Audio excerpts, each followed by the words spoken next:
Welcome you all to the Gifty Afeni Dazi Conference Hall of the Ghana International Press Center.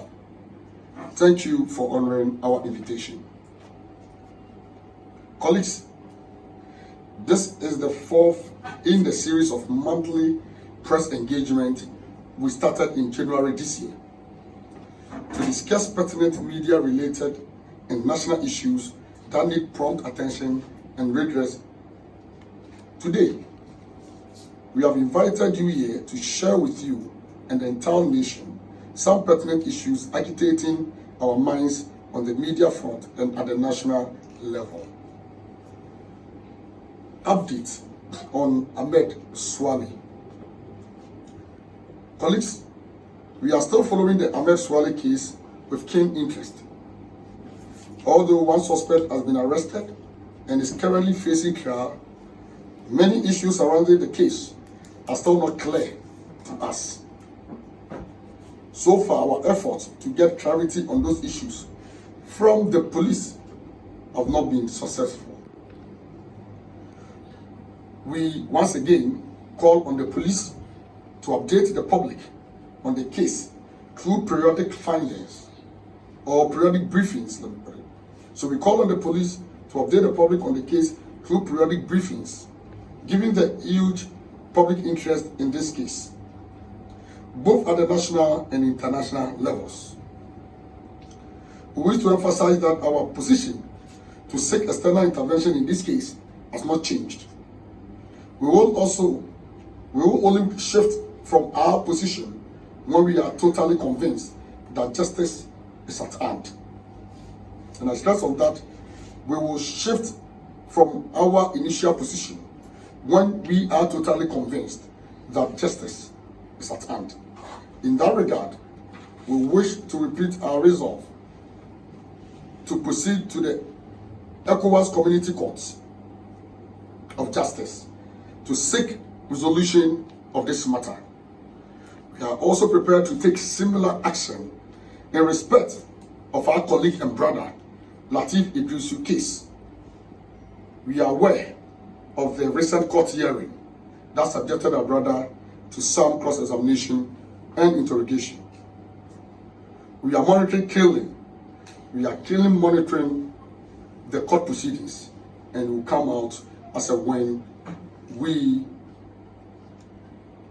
want to. As we indicated in our earlier briefings, our international partners, including the Federation of African Journalists, FAJ, and the International Federation of Journalists, IFJ, are also ready to pursue justice for Ahmed Suale at other international forums. Update on other cases of attack against journalists. Colleagues, you may recall that in our last media engagement, we addressed the attack on 3 journalists in the Western region, which occurred on 21st February 2025. They were brutally assaulted by illegal small-scale miners, popularly known as Galamsey operators, operating in the Vermont-Adomanya forest. And these colleagues are Theophorus Akwesi Ejay Enim of City FM Channel 1 TV, Henry Emil Film of Angel TV, and Jacob Eduba of ABC News /Rock FM. They were covering the extensive destruction of the forest as a result of Galamsey activities when the thugs pounced on and brutalized them. In the process, the attackers caused severe bodily harm to the journalists and also damage to their equipment. The attack on the 3 journalists was very barbaric, and we call for speedy and satisfactory justice in their favor. It is unfortunate and indeed regrettable that in spite of the crucial role of journalists and it's unfortunate and indeed regrettable that in spite of the crucial role journalists and media practitioners are playing in the fight against Galamsey, our welfare does not seem to be a priority to the authorities. We have been monitoring the interventions the government has put in place to deal with the problem of Galamsey under the auspices of the Ministry of Lands and Natural Resources. We regret to note that the media is missing in these interventions, which makes us more gullible and exposed to what? Severe risk. In the near future, we shall be asking the Minister of Lands and Natural Resources questions about our reservations. And also, we shall be also engaging the police, especially the new IGP, to ascertain, to find out what they are doing to provide protection for journalists reporting from this hazardous Galamsey site.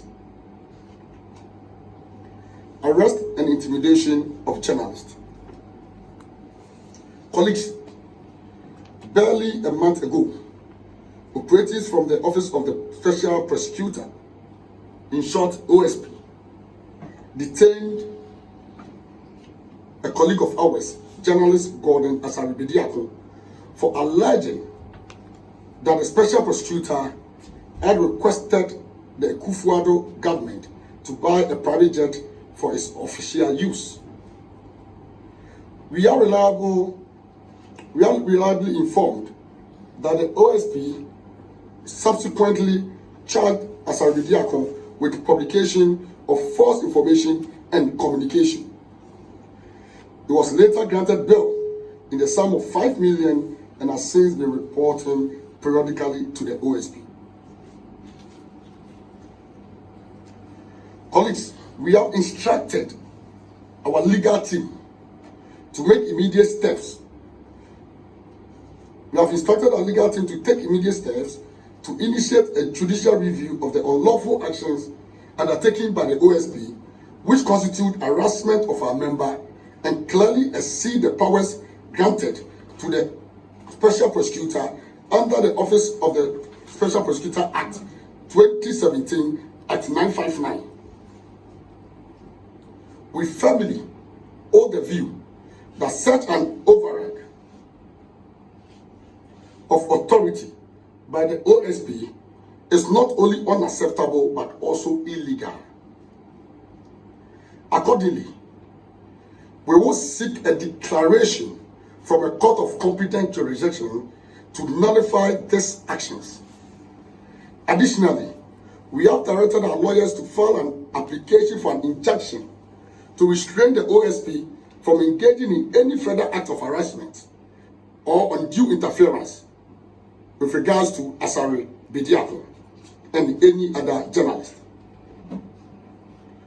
We remain committed to upholding the rule of law and ensuring that justice is served within the boundaries of legal authority. The Special Prosecutor must focus on its core mandate, on its constitutional mandate as Special Prosecutor, and not deviate from it to become Special Persecutor. He is a Special Prosecutor and not a Special Persecutor. MPP Media General impasse. Colleagues, there has been an impasse between the New Patriotic Party, MPP, and Media General over the past months. The MPP had alleged bias and unprofessional practices against the party by program host of Media General. Based on such concerns, the MPP in January 2025 officially withdrew from participation in all programs on Media General platforms. In our democratic dispensation, this is development, or this kind of development is not strange. It's not new. But it becomes a major issue of concern once such disagreements lead to violence and threat to life. Our attention has been drawn to an incident that occurred at a press conference organized by the NPP on Wednesday, April 16th, 2025, and subsequent development that smack the face of media freedom and even constitute threat to life. The NPP press conference was attended by the General Secretary, Justin Frimpong and the Minority Leader, Honorable Alexander Afenyo Makin. While the General Secretary was inviting the Minority Leader to deliver a speech, the NPP third National Vice Chairman, Alhaji Osman Masaud, was captured on camera pushing the TV3 microphone set on the eye table to the floor. That action was greeted with murmurs of disapproval from the General Secretary, Minority Leader, and other party officials, who immediately called for the TV3 microphone to be reinstated on the eye table. That gesture by the General Secretary and the Minority Leader to restore order and allow TV3 to cover the event, although Alhaji Masaudu was not remorseful, is very commendable. We commend the NPP General Secretary and the Minority Leader for showing a high sense of tolerance and maturity in the face of chaos. Colleagues, a day after this incident, Alhaji Masaudu, in an interview with Kumasi-based Ash FM, said categorically that he deliberately pushed the TV3 microphone down. He even went further to issue threats against reporters of TV3 who may go near programs of NPP. This is what he said, and I quote him.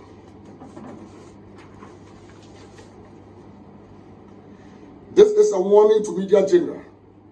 This is a warning to TV3. They should stay away from the New Patriotic Party. The next time they joke with our program, to wait, we will beat them.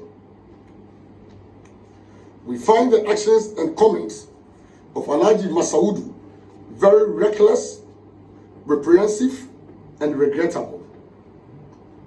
His actions and comments are not only a threat to human life, they are also a threat to the lives of the rule of law and our democracy.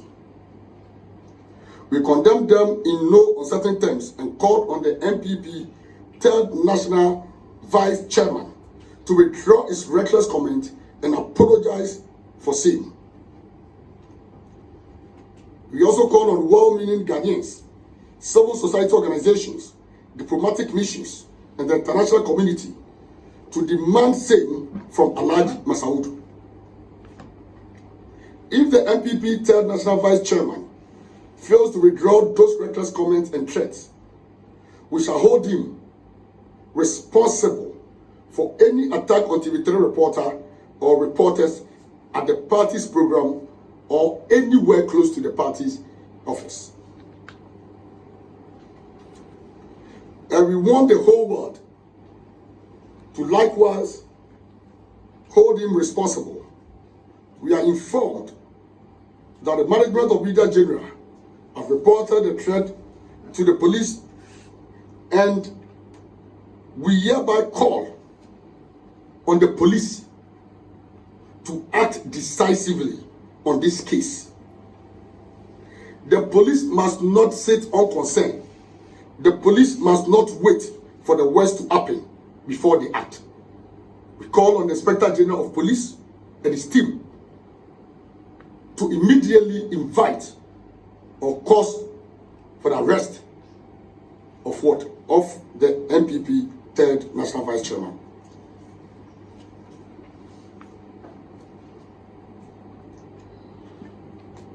Colleagues, earlier we commended the NPP General Secretary and the Minority Leader for showing disapproval to the action of the third National Vice Chairman in pushing the TV3 microphone down. But that is not allowed and categorically enough to absolve the MPP of blame, given the fact that the press conference was held by the party and the reckless conduct and comment constituting violent attack on media freedom and threat to life came from no mean a person than the third national vice chairman of the party. We therefore urge the MPP as a political party to disassociate or distance itself from the actions and comments of its third national vice chairman, Ahmed Suale, by asking him to withdraw same and apologize. Colleagues, there is one pertinent issue we wish to clarify following the actions and comments of Ahmed Suale that relate to the work of the media generally and invitation to cover events. And I want all to pay particular attention to this. In his reckless comments, into bracket, which the MPP has not yet disassociated itself from, Ahmed Suale warned media general and TV3 to stay away from the MPP and its programs. Otherwise, Bona Ibebo, to which will beat them.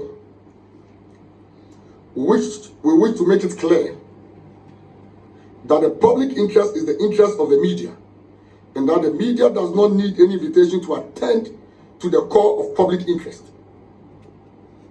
So whenever and wherever the public interest calls, the media have a constitutional invitation and obligation to respond to the call.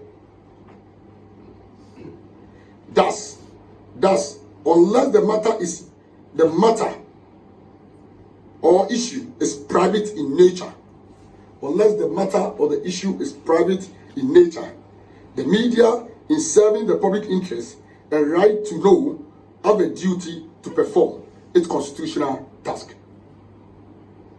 So Ahmed Suale should not prevent the media from or threaten to attack the media for discharging their duty, and the MPP must not condone or acquiesce to its threats. We wish to urge the leadership of the MPP and media general to find an amicable solution to their impasse, given that the MPP needs media general much the same way as media general needs the MPP.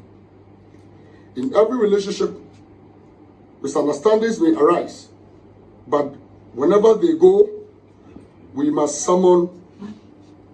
But whenever whenever the misunderstanding arises, we must summon tolerance, magnanimity, and courage to resolve them amicably. The GJA has engaged the leadership of both the MPP and media general on their conflict.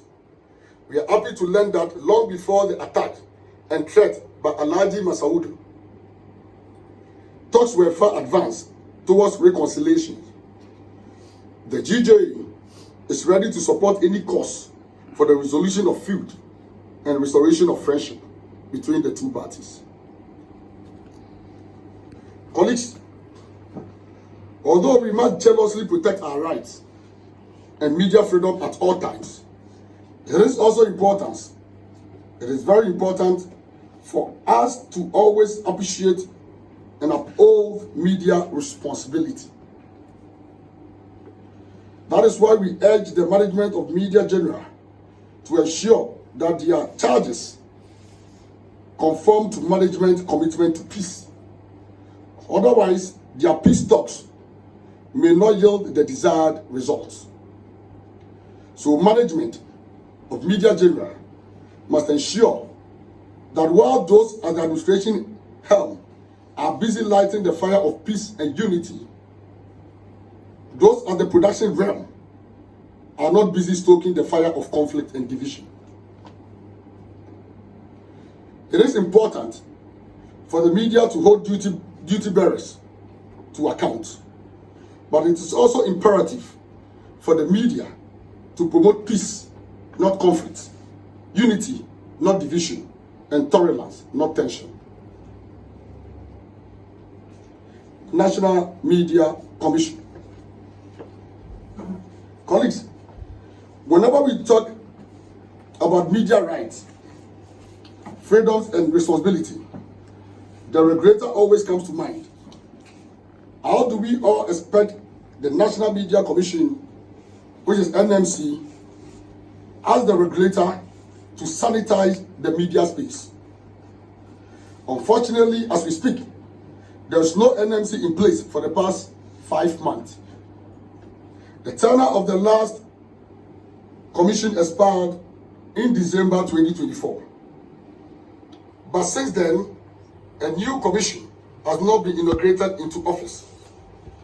Our checks indicate that some constituents are yet or were late to submit their nominations to the NMC Secretariat, hence the delay. This is a clear sign of how we relegate matters of the media to the back burner in national affairs.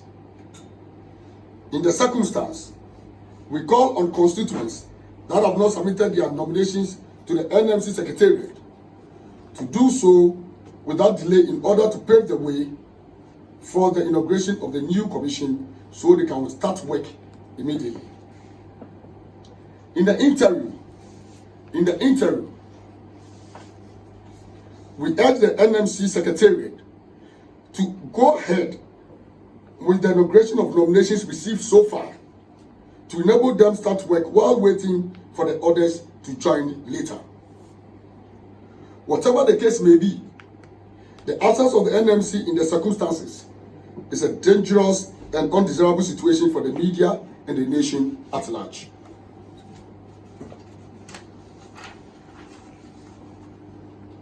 Update on WordPress Freedom Day 2025.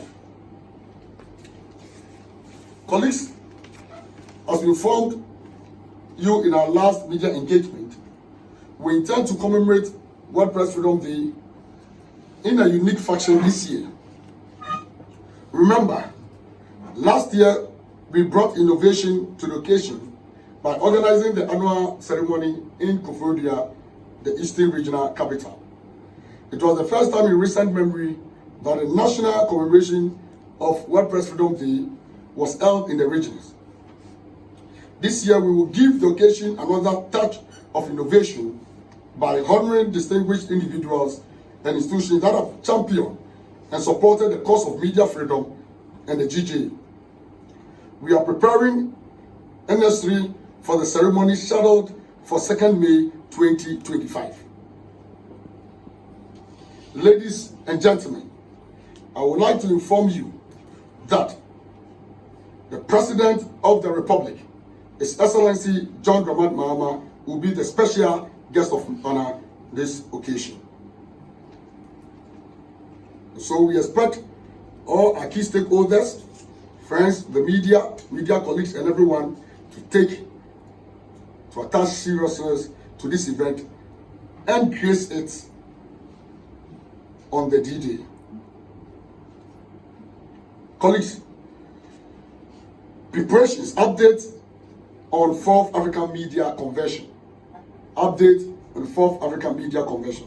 Colleagues, preparations are also underway earnestly for the organization of the 4th African Media Convention, slated for Marrakesh, Morocco, from 27th to 30th May 2025.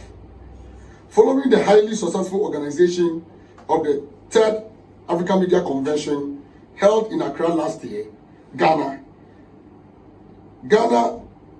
represented, following the highly successful organization of the 3rd African Media Convention held in Accra last year, Ghana, represented by the GJA, is playing a key role in the organization of the Marrakesh Convention.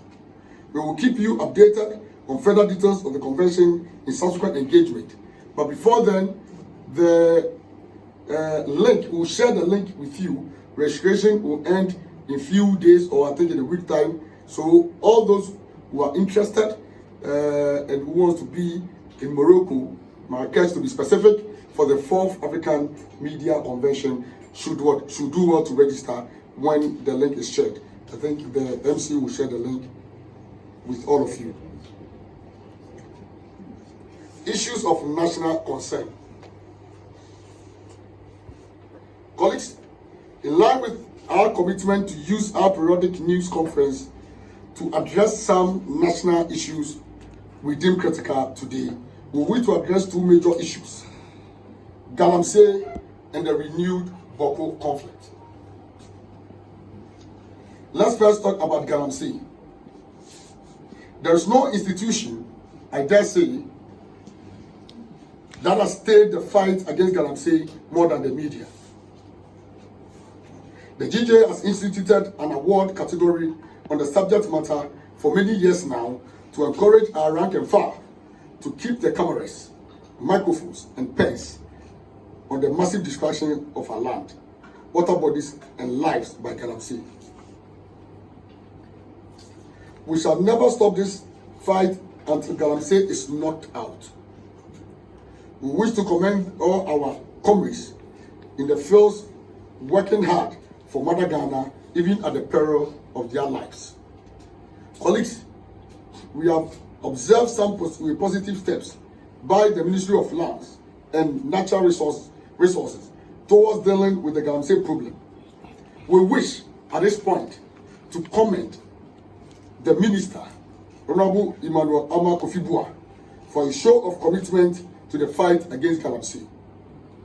We, however, think there are more to do to ensure greater success, such as the repeal of the law that allows for mining in forest reserves and the declaration of state of emergency in targeted areas to ensure a frontal attack on Galamsey. We also demand from the Minister and the government the protection of journalists and facilitation of their work in mining fields to enable them discharge their duties without hindrance, fear, and threat to their lives. We urge the Minister to immediately collaborate with the GJA and the media to fashion out ways in which the media can play a greater and more impactful roles in the fight against Galamsey. Comrades, on the renewed Boko conflict, the GJA is disheartened at the turn of events. We want to add our voice to the many calls for peace to prevail in the area. We call on all sides to the conflict, and indeed all Ghanaians, to promote peace in Boko. We must also support the effort of the Asantehene Dumfuor Osetutu II towards resolving the conflict. Finally, we wish to advise media practitioners to be extremely circumspect in their reportage and comment in order not to undermine the peace process. Media houses must not give their platforms to people who may want to foment trouble in the area. We should all help to promote peace in Boko, because whatever affects Boko affects Ghana. And you and I are part of Ghana. Ghana is our motherland. We must keep alive the old national slogan. Once again, we must keep alive the old national slogan. And I quote, "One nation, one people, one destiny." Long live press freedom in Ghana. Long live GJA. Long live Ghana. Thank you for your kind attention.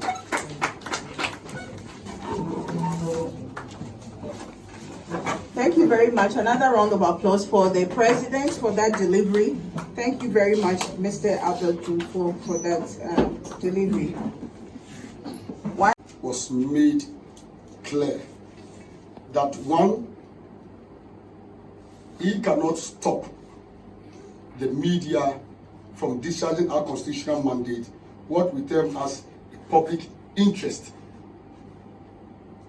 So any public interest engagement, the media or nobody, none of you need an invitation to cover a press conference or a program, anything which is a public interest engagement, unless the thing is private.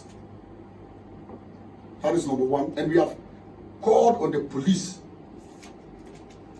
to invite him for interrogation or questioning, or cause his arrest immediately because we won't sit down, because this is a verbal attack.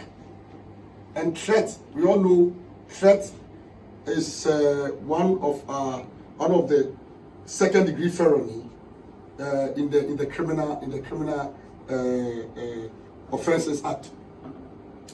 You see, so issue of threat is not something we want to take kindly, and so we have called on the police to either invite him for interrogation or cause his arrest, whichever the police deem fit. But we want to see the police acting on this matter. Otherwise, we will advise ourselves, and you will hear from us in our next update. Again, I had a discussion with the General Secretary and the Director of Communication on the matter yesterday. Spoke at length with the General Secretary and I spoke at length with the Director of Communication, and I believe that it is high time the GJA comes in to see a peaceful resolution of the matter. Like I said, you said during my briefing or address, they both need each other. We are in a democratic dispensation. The MPP has contributed in deepening democracy in this country, whereas the media has also played a crucial role in ensuring good governance and also in making sure that nobody gag the kind of democracy we are enjoying as a nation. And so the MPP needs the platform. The trade also needs MPP to also balance their conversations. So it's both ways. And so what our key objective, or what we as GJA want to see, is that the issues are resolved and there's peace between these two parties, so that they can continue to work together or collaborate as key partners in this democratic dispensation. Again, on the issue of the court, the ECOWAS court, whether there are timelines or there is a timeline in regards to that. I believe our brother who has the question, this is an issue we have been addressing since January. In January, we gave some timelines. We even indicated that by 31st March, if we don't hear any update, if the police does not come to us with any meaningful report or detailed report or update on the matter, 31st March, which is past. Yeah, wait, yeah. So the part of it, we will proceed to the ECOWAS Community Court. Now, as we are aware, somewhere I think 14th or 15th March, the police officially informed the GJA about the arrest of a suspect in relation to the murder of our colleague Ahmed Suale, and gave us some briefing. And so we came out with a statement and said that with this briefing, even though we are still not retreating, we are still not changing from our initial position. We still want to give the police time, since a suspect has been arrested and a briefing has been given, to see how the case goes. So we are monitoring, and that we can decide to go. In fact, I can tell you that our case, we are already prepared. We've already prepared our case. Our lawyers has already prepared our statement of claim and affidavit in support and everything. We are just waiting to see how the prosecution, yes, go. Once we are not satisfied, once we feel that something is wrong somewhere, we will initiate this move. So we can be rest assured that we have not ruled out the option of going to ECOWAS Community Court. Thank you.